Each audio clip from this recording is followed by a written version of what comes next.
इतर मित्र पक्ष यांच्या वतीने महायुतीचे प्रचार कार्यालयाच्या उद्घाटनाच्या निमित्ताने व्यासपीठावर उपस्थित असलेले आपल्या जिल्ह्याचे पालकमंत्री माननीय नामदार राधाकृष्णजी विखे पाटील साहेब, खऱ्या अर्थाने आपण ज्यांचा प्रचाराचा नारळाचा कार्यक्रम आणि या ऑफिसच्या उद्घाटनाच्या निमित्ताने जमलो ते आदरणीय सदाशिवराव लोखंडे साहेब व्यासपीठावर उपस्थित मान्यवर, कारण की पुढच्या अजूनही सभा आहेत, त्याच्यामुळे सर्व व्यासपीठाची दिलगिरी व्यक्त करून या ठिकाणी बोलायला सुरुवात करतो।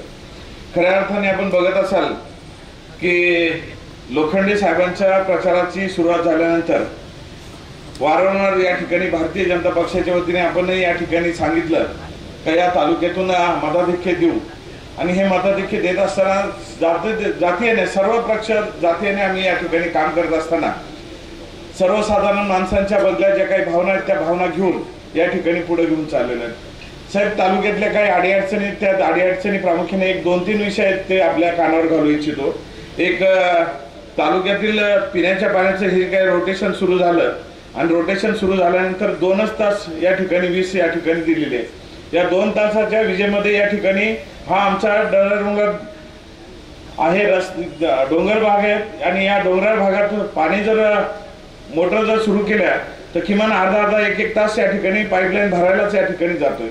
त्याकरता तातडीने या ठिकाणी माननीय कलेक्टर महोदयांशी बोलून आणि वरती सांगून पिण्याच्या पाण्याच्या योजना आहेत, या पिण्याच्या पाण्याच्या योजना, शेतीच्या योजना असतील, या योजनांकरता त्वरित ह्या 2 तासाचं जे काही आठ घातलेली ती 2 तासाची आठ काढून किमान 8 तास या ठिकाणी टाकण्यात यावं हे आज या निमित्ताने सांगू इच्छितो।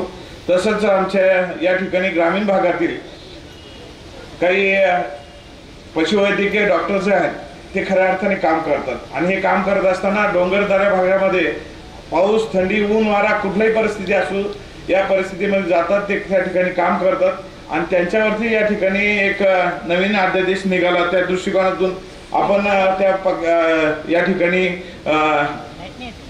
खात्याचे मुख्य साहेब पशुसंवर्धन विभाग आपल्याकडे आहेत, तर त्या दृष्टिकोनातून जाणीवपूर्वक त्याही बाबतचा निर्णय आपल्याकडून व्हावा हे अपेक्षित या ठिकाणी व्यक्त करतो।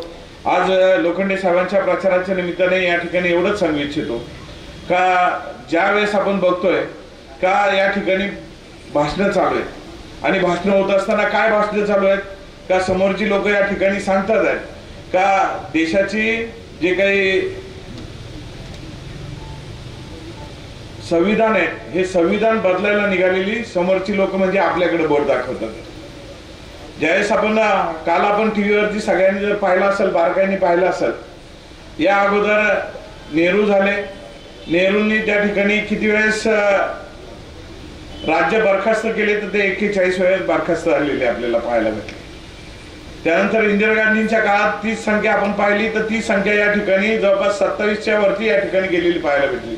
राजीव गांधींच्या काळात पाहिलं का किती राज्य सरकार बरखास्त केले तर ती संख्या होती जवळपास 7 ते 8 आणि त्याच्यानंतर आज आपण बघतोय की नरसिंहराव साहेब असतील किंवा यांच्याही कालखंडात जर पाहिले तर ती संख्या कमीत कमी 5 ते 6 वरती या ठिकाणी येऊन ठेपलेली आहे।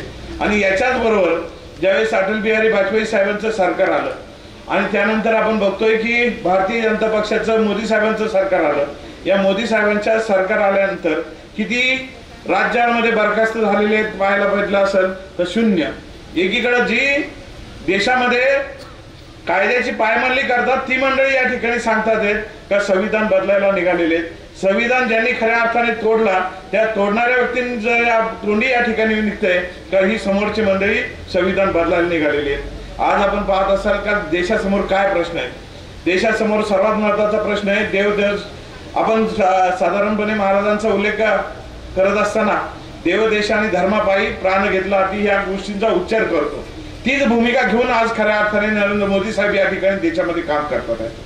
काम करत असताना देशासाठी काम करत असताना देवाची भूमिका जर म्हटलं तर देवाची भूमिका आपल्या सर्वांना ज्ञात आहे का राम जन्मभूमीपासून जो 500 वर्षापासून रामलल्लांचं मंदिर अपेक्षित होतं ते मंदिर या ठिकाणी पूर्ण झाले आणि खऱ्या अर्थाने सर्वसामान्य माणसाला या ठिकाणी ते द्वार उघडे करून सर्वसामान्य माणसांचं मनामधला जो काही प्रभू रामचंद्राची जी आस्था होती ती आस्था खऱ्या अर्थाने जपण्याचं देखील काम झालेलं आपल्याला पाहायला भेटतंय।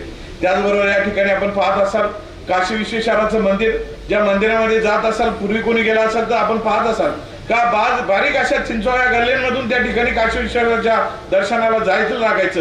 परंतु तीच परिस्थिती आता या ठिकाणी आपण पाहत असाल का कोरोना नंतरचं काशी विश्वनाथाचं मंदिर हे या ठिकाणी अतिशय भव्य आणि दिव्य, आणि त्याच्याबरोबर या ठिकाणी थेट गंगेमध्ये आंघोळ केल्यानंतर काशी विश्वेश्वराला थेट या ठिकाणी पाण्याचं मग घेऊन त्या पाण्याचा आपण म्हणतो की जलाभिषेक करण्यासाठी त्या ठिकाणी कळस घेऊन थेट त्या ठिकाणी जाऊ शकतो, अशी परिस्थिती या ठिकाणी निर्माण झालेली आहे.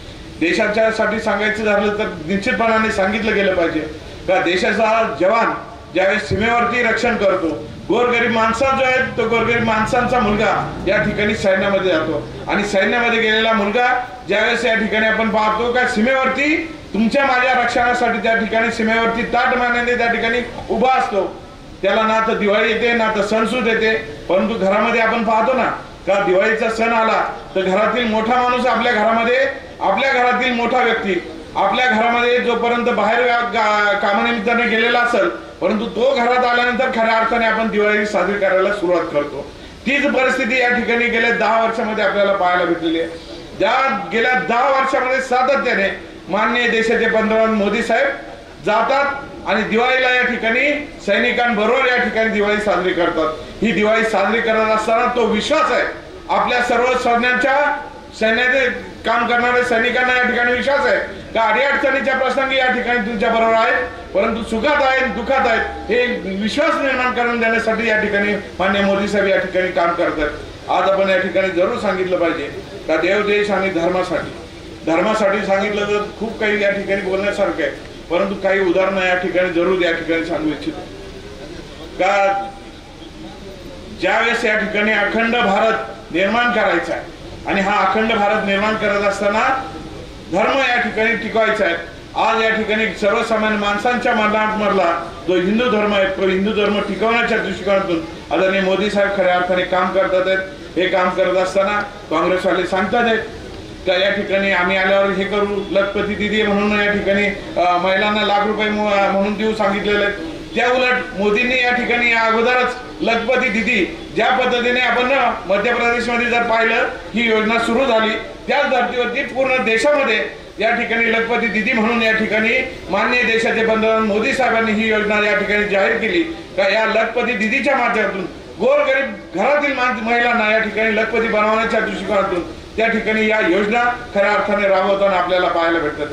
त्या उलट काँग्रेस आल्यावरती काय होणार आहे, काँग्रेस आल्यावरती पहिले काय होणार आहे का जे मोदी साहेबांनी तुम्हाला या ठिकाणी मोफत धान्य या ठिकाणी रेशन सुरू केलेलं आहे ते रेशन पहिले या ठिकाणी बंद होणार आहे. त्याकरता आपल्या ही निवडणूक आहे, ही देशाची निवडणूक आहे. मगाशी जालिंदररावांनी सांगितलं तशी खरी गोष्ट आहे. ही निवडणूक लोखंडे साहेब किंवा या ठिकाणी भाऊसाहेब वागचौरे म्हणून निवडणूक नाहीये.